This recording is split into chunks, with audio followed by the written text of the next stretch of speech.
Friends, तो स्वागत है आपका इन 10 क्लासेस में। तो आज हम अपने इंडियन कॉन्ट्रैक्ट एक्ट 1872 के चैप्टर को कंटिन्यू करने जा रहे हैं। तो इससे पहले हम थोड़ा सा रिवीजन कर लेते हैं, क्योंकि रिवीजन मस्ट होता है आपको। तो इससे पहले हमने क्या क्या पढ़ा था? इससे पहले हमने नेचर पढ़ा था, उसके बारे में। इंडियन कॉन्ट्रैक्ट एक्ट आया कब था लॉ में, ये तो मुझे आप बताएंगे कमेंट करके, ठीक है। और उसके बाद हमने पढ़ा था कि कॉन्ट्रैक्ट क्या होता है। तो कॉन्ट्रैक्ट होता क्या है, कॉन्ट्रैक्ट कब बनता है? कॉन्ट्रैक्ट बनता है एग्रीमेंट जब लीगल ऑब्लिगेशन लग जाए तो वो एक कॉन्ट्रैक्ट बन जाता है। लीगल ऑब्लिगेशन कौन सा होता है? जिसमें आप लीगल एंटिटी क्रिएट करना चाहें, जिसमें लीगली हो, जैसे कि ए और बी में बिजनेस हो रहा हो, ठीक है, वो लीगल हो गया।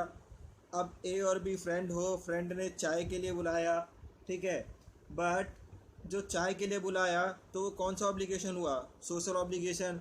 अब बी जो है चाय पर नहीं पहुंचा तो ए क्या केस करेगा? जी बिल्कुल नहीं, क्योंकि वहाँ पे जो है आपका सोशल ऑब्लिगेशन लग गया। और अगर आपने हमारी पहली वीडियो नहीं देखी, इसका पार्ट 1 नहीं देखा, तो उसका लिंक डिस्क्रिप्शन में अवेलेबल है, प्लीज़ उसे जाके देखिए। और अगर आप चैनल पर नए हैं तो सब्सक्राइब करना ना भूलें। तो चलिए स्टार्ट करते हैं आज का टॉपिक। आज हम पढ़ेंगे essential of a valid contract. तो कौन कौन से एसेंशियल होने चाहिए एक वैलिड कॉन्ट्रैक्ट बनाने के लिए? तो सबसे पहली बात, जितने भी एग्रीमेंट हैं, जितने भी कॉन्ट्रैक्ट हैं, ये सेक्शन 10 को जो है फॉलोइंग करते हैं इन एसेंशियल को। सेक्शन 10 के अकॉर्डिंग ICA मतलब इंडियन कॉन्ट्रैक्ट एक्ट के तहत सबसे पहला है ऑफर एंड एक्सेप्टेंस। सबसे ज़रूरी चीज़ है कि आपको एक ऑफ़र आया हो और वो एक्सेप्ट हुआ हो, वरना एग्रीमेंट बनेगा नहीं, और एग्रीमेंट नहीं बनेगा तो कॉन्ट्रैक्ट नहीं बनेगा। तो ऑफ़र भी लॉफुल ऑफ़र होना चाहिए और लॉफुल एक्सेप्टेंस होनी चाहिए, तभी ये कॉन्ट्रैक्ट बनेगा। चलिए इसको एक एग्जांपल के जरिए समझते हैं, लॉफुल ऑफ़र क्या होता है और अनलॉफुल क्या होगा। तो लॉफुल ऑफ़र का पहले एग्जांपल ले लेते हैं, क्योंकि आपका ऑफ़र और एक्सेप्टेशन दोनों के दोनों लॉफुल होने चाहिए। अब यहाँ पे एग्जांपल देखिए, ये है भैया रामलाल और ये है भैया श्यामलाल, ठीक है। तो रामलाल और श्यामलाल जो है, पहला एग्जांपल लेंगे लॉफुल का। तो रामलाल जो है श्यामलाल को अपनी बस सेल करना चाहता है, क्योंकि रामलाल जो है अमीर आदमी है भैया, तो इसके पास 2 बस पड़ी हैं ख़राब। तो वो क्या करता है, इनको 10 लाख में श्यामलाल को बेचना चाहता है, ठीक है। श्यामलाल जो है इसकी बातों को मान जाता है। मतलब यहाँ पे आप देखेंगे तो सबसे पहले क्या हुआ, सबसे पहले आया ऑफ़र और श्यामलाल ने उसको एक्सेप्ट कर लिया, है ना। ऑफ़र एंड एक्सेप्टेशन हो गया, और वो भी लॉफुल हुआ है, क्योंकि ये ऑनर कौन है? रामलाल। दोनों बसों का ऑनर पहले कौन था? रामलाल। जब खरीद लेगा इसको 1 लाख रुपए में दोनों बसें, तो श्यामलाल इसका ऑनर हो जाएगा। तो ये था लॉफुल ऑफ़र एंड एक्सेप्टेशन। जब ये ऑफ़र देगा और एक्सेप्ट हो जाएगा तो ये क्या बन जाएगा?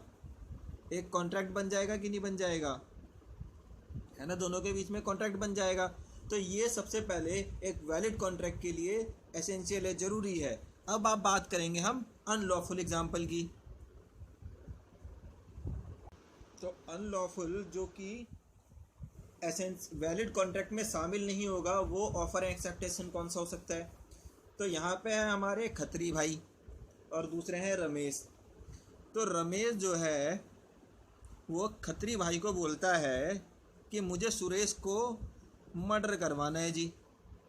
तो खत्री भाई तो नाम से ही डेंजर लग रहे हैं, तो ये बोलते हैं ठीक है, आपका काम हो जाएगा, मुझे जो है 50,000 रुपये दे देना, ठीक है। अब ये जो है रमेश जो है मान जाता है, ठीक है, कितने रुपए में?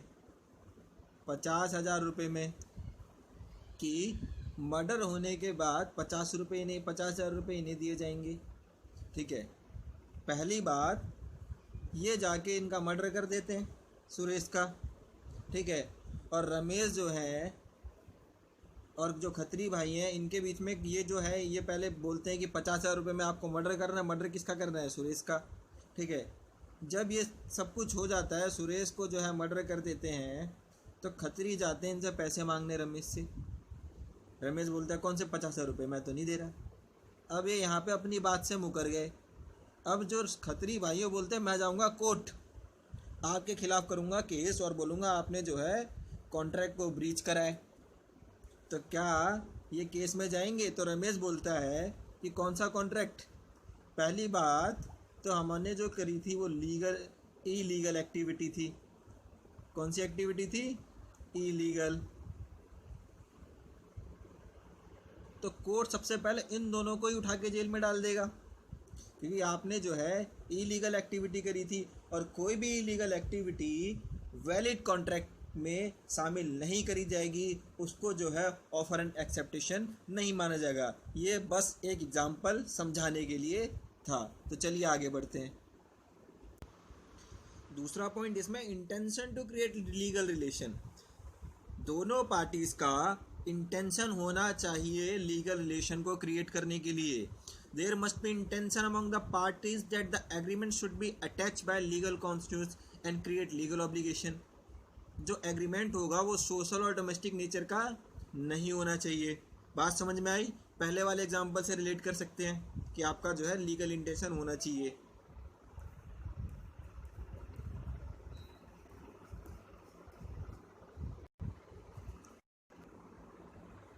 कंसेस एंड आइडम।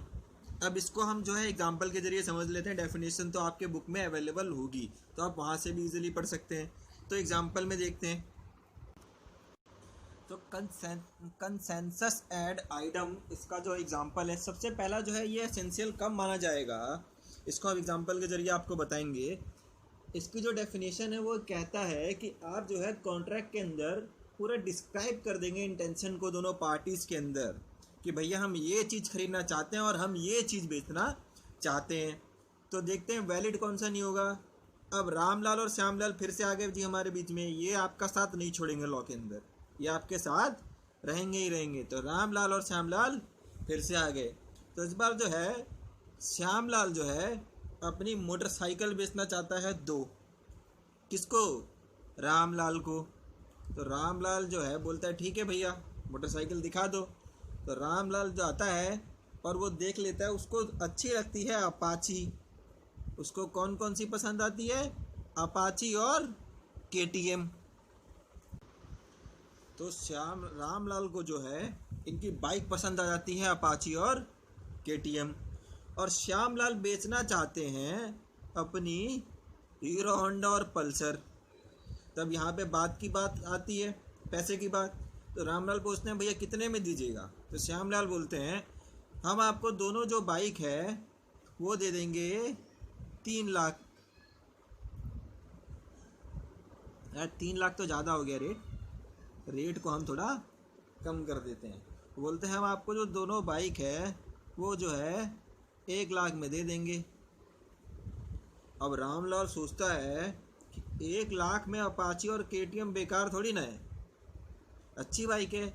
और श्यामलाल सोचता है कि 1 लाख में पल्सर और हीरो होंडा पुरानी गाड़ी निकल जा रही है, तो क्या दिक्कत है? तो क्या ये वैलिड कॉन्ट्रैक्ट माना जाएगा? क्योंकि जब रामलाल आएगा इसके पास खरीदने के लिए, मान लीजिए 10 दिन बाद रामलाल आता है पैसे लेके 1 लाख रुपए, 1 लाख रुपए इसको दे देता है। और श्यामलाल बोलते हैं ले जाओ पल्सर और हीरो होंडा। बोलते हैं पल्सर और हीरो होंडा? बोलते हैं नहीं भैया आप तो हमारे साथ चीटिंग कर रहे हैं, हम तो बात करे थे अपाची और KTM का ना। तो बोलते हैं कहाँ कॉन्ट्रैक्ट कहाँ हुआ था इसका, हमने ऐसा लिखा ही नहीं था। तो ये कॉन्ट्रैक्ट जो है माना नहीं जाएगा। आपको जो है पूरा स्पेसिफाई करना जाएगा, स्पेसिफाई करेंगे तभी बाइक को बेच सकते हैं, मतलब कोई भी गुड्स वगैरह को स्पेसिफाई करना पड़ेगा। समझ में आया? आगे चलते हैं। यहाँ पे आपकी बुक का एग्जाम्पल भी है, ये भी देख लीजिए। X is the owner of 2 cars, ठीक है, Honda City and Santro. It does not specify which of the 2 cars you want to sell Y. तो सिंपल सी बात है, ये वाई को स्पेसिफाई नहीं करता कौन सी कार बेचना चाहता है। वाई सोचता है सेंट्रो खरीदेगा, और यहाँ पे किसी के माइंड में भी नहीं होता कि वो ये सोचता है कि वो होंडा सिटी बेचेगा। तो दोनों के माइंड में ही नहीं होता और आइडेंटिटी नहीं होती, जिसके इसमें ये जो है यहाँ पे कोई भी एग्रीमेंट नहीं माना जाएगा। ठीक है, अगला देखिए, यहाँ पे बोला लॉफुल कंसिडरेशन होना चाहिए। अब लॉफुल कंसिडरेशन कैसे होना चाहिए बताया तो था इससे पहले। कह रहा है जो दूसरा एसेंशियल एलिमेंट है हमारे वैलिड कॉन्ट्रैक्ट का, उसमें बोला है कि लॉफुल कंसिडरेशन होना चाहिए। इसमें बोला है कि कोई कुछ पा रहा होगा और कोई कुछ दे रहा होगा, मतलब दोनों को कुछ ना कुछ मिल रहा होगा। अब ये कैसे, चलिए एग्जांपल से देख लेते हैं। अब फिर से रामलाल और श्यामलाल आ गए आपके साथ। तो अब यहाँ पे जो है सिंपल सी बात है कि रामलाल जो है श्यामलाल से बाइक खरीद रहा है। अब यहाँ पे फिक्स कर दिया गया है कि बाइक कौन सी बेची जा रही है, केटीएम। खरीदी कौन सी जाएगी, केटीएम। केटीएम बेचेगा तो केटीएम मैंने खरीदेगा। तो कितने में कॉन्ट्रैक्ट हो रहा है इनका, मान लीजिए 1,00,000 ले लेते हैं, 1,00,000 रुपए का, 1,00,000 का इनका कॉन्ट्रैक्ट हो रहा है। तो जब श्यामलाल इसको रामलाल को अपनी बाइक देगा केटीएम, तो कितने रुपए रिसीव करेगा, 1,00,000 रुपए रिसीव करेगा। तो यहाँ से केटीएम हट गया है ना, यहाँ से केटीएम हट गया और यहाँ से 1,00,000 भी हट गया। तो ये जो 1,00,000 था वो किसके पास गया, श्यामलाल के पास। श्यामलाल के पास कितना आया, 1,00,000। रामलाल के पास कितना गया, केटीएम। तो ये लॉफुल कंसिडरेशन कैसे हो गया, क्योंकि भैया आपने भी कुछ पाया और आपने भी कुछ पाया, दोनों पार्टीज ने कुछ पाया। अब दूसरा एग्जांपल देख लेते हैं, जब यहाँ पे लॉफुल कंसिडरेशन नहीं होता। अब रामलाल और श्यामलाल को जो है भाई बना देते हैं, दोस्त बना देते हैं। अब रामलाल और श्यामलाल में इतना डील हो रहा है तो ये दोनों बन गए दोस्त। क्या बन गए, ये दोनों बन गए फ्रेंड्स, ठीक है। तो रामलाल ने श्यामलाल से बोला भैया आप हमारे घर पे आइए, चाय पियेंगे शाम को। क्या पियेंगे, चाय पियेंगे शाम को, ठीक है, डील डन। अब यहाँ पे शाम को जो है श्यामलाल रामलाल के यहाँ चाय पीने आ जाता है। अब या मान लीजिए नहीं आएगा, तो यहाँ पे क्या कॉन्ट्रैक्ट होगा लॉफुल कंसिडरेशन का, नहीं, ये सिर्फ एग्रीमेंट होगा। ऑफर एंड एक्सेप्टेशन हुआ, एग्रीमेंट हो गया। लॉफुल क्यों नहीं हुआ, पहली बात तो सोशल ऑब्लिगेशन का था, दूसरी बात रामलाल इसको क्या दे रहा है, चाय पिला रहा है ना, ठीक है, यहाँ से एक रिसीविंग हो रही है, इसने इसको क्या पिलाया, चाय पिलाया। श्यामलाल क्या दे रहा है, कुछ नहीं, इसके घर पे आ रहा है। तो यहाँ पे दोनों तरफ में टू वे नहीं हो रहा। जैसे पिछली बार हमने देखा था कि जो बिजनेस वाला पर्पस था, जब इन्होंने बाइक खरीदी थी तो दोनों को पैसा मिल रहा था, मगर यहाँ पे दोनों के साथ ऐसा नहीं हो रहा, तो ये लॉफुल कंसिडरेशन नहीं कहलाएगा। समझ में आया, ये टॉपिक आपको क्लियर हो गया होगा। आगे चलते, फिफ्थ पॉइंट कह रहा है आपका competence of parties of contract, parties to contract, sorry. तो कह रहा है जो पार्टी एंटर करेगी एग्रीमेंट के अंदर, वो जो है पार्टीज जो है कैपेबल होनी चाहिए कॉन्ट्रैक्ट के। एग्जाम्पल के जरिए समझ लेते हैं। तो यहाँ पे है रामलाल और श्यामलाल, ये तो फिर से आगे भैया, मगर यहाँ पे कुछ एग्जाम्पल में चेंजेस है। ऊपर देखेंगे आप कालूलाल बैठा है। कालूलाल कौन है, श्यामलाल का भाई है। कौन है कालूलाल, श्यामलाल का भाई है। तो अब यहाँ पे हो क्या रहा है, रामलाल श्यामलाल से हमेशा डील करता है, तो इस बार भी रामलाल ने श्यामलाल ने रामलाल को बोला कि भैया एक प्लॉट खरीदोगे। उसने बोला बिल्कुल खरीदेंगे। बोला 12 लाख का प्लॉट है, ठीक है, आपको मैं बेच देता हूँ। ठीक है जी, कर लेते हैं। मगर जो प्लॉट था वो श्यामलाल के भाई कालूलाल के नाम पे रजिस्टर था। तो ये जो है श्यामलाल इसका ऑथोराइज्ड ओनर नहीं है, तो ये जो है वैलिड कॉन्ट्रैक्ट में नहीं गिना जाएगा। समझ में आया, आगे चलते हैं। अब वही एग्जांपल अगर आप देखेंगे या फिर आगे यहाँ पे पढ़ लेते हैं। कह रहा है कि कोई भी पार्टी, ठीक है, is not competent or capable of entering into an agreement, the agreement not be treated as a valid contract। अब मान लीजिए श्यामलाल जो है मुकर जाता, पैसे ले लेता और मुकर जाता, तो क्या रामलाल केस कर सकता था? बिल्कुल नहीं। आगे देखते हैं क्यों भाई। करा according to section 11 of Indian contract act 1872 every person is competent to contract if the is of the age of majority और is of sound and mind, is not disqualified from contract by any law to which he is subjected। समझ में आया। दूसरा यहाँ पे 6 point यहाँ पे दिया है आपकी बुक में, फ्री कंसेंट रहना चाहिए। कैसे कह रहा है, अकॉर्डिंग टू सेक्शन 14 आपका कहता है कि वो फ्री होना चाहिए इन 5 पॉइंट से। पहला कॉरिएशन, अनड्यू इन्फ्लुएंस, तीसरा फ्रॉड ना करा हो, मिस रिप्रेजेंटेशन ना क्या हो, मिस्टेक ना हुई है कोई भी। कह रहा है अगर इसमें कोई भी गिल्टी पाया जाता है या इन केसेस में होता है तो वो वैलिड कॉन्ट्रैक्ट नहीं होगा। 7 पॉइंट यहाँ पे है लीगलिटी ऑफ ऑब्जेक्ट। जो ऑब्जेक्टिव होगा एग्रीमेंट का वो मस्ट भी लीगल होना चाहिए और लॉफुल होना चाहिए। Any act prohibited by law will not be valid and such agreements cannot be treated as a valid agreement। Example यहाँ पे आपकी बुक में दिया है समझने के लिए। कह रहा है एक्स जो है रेंट पे लेता है फ्लैट को बिजनेस पर्पस के लिए और वो वहाँ पे बम बनाने लग गया, ठीक है, ये अनलॉफुल एक्टिविटी है, तो उसको जो है वैलिड कॉन्ट्रैक्ट के तौर पे ट्रीट नहीं किया जाएगा, ठीक है।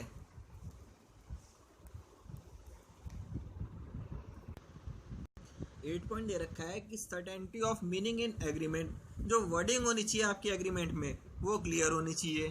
कैसे, एग्जाम्पल की ज़रूरत ऐसे ही समझा देते हैं यहाँ पे। जैसे इसमें दे रखा है कि वाई आई जो है 1500 टन जो है ऑयल सेंड करता है एम को, बट ये नहीं वहाँ पे बात क्लियर होती कि किस प्रकार का ऑयल। मान लीजिए उसने मस्टर्ड ऑयल मंगाया हो, आपने जो है कोकोनट ऑयल सेंड कर दिया हो, ठीक है, तो यहाँ पे ये वैलिड कॉन्ट्रैक्ट नहीं माना जाएगा, उसको ट्रीट नहीं करा जाएगा। 9th पॉइंट यहाँ पे कहता है पॉसिबिलिटी ऑफ परफॉर्मेंस। अब इसका क्या मतलब है, कुछ नहीं, जो भी चीज़ आप कॉन्ट्रैक्ट में वैलिड तभी मानी जाएगी जब वो पॉसिबल हो। एग्जाम्पल समझ लेते हैं फिर आपको इसकी डेफिनेशन समझाएंगे।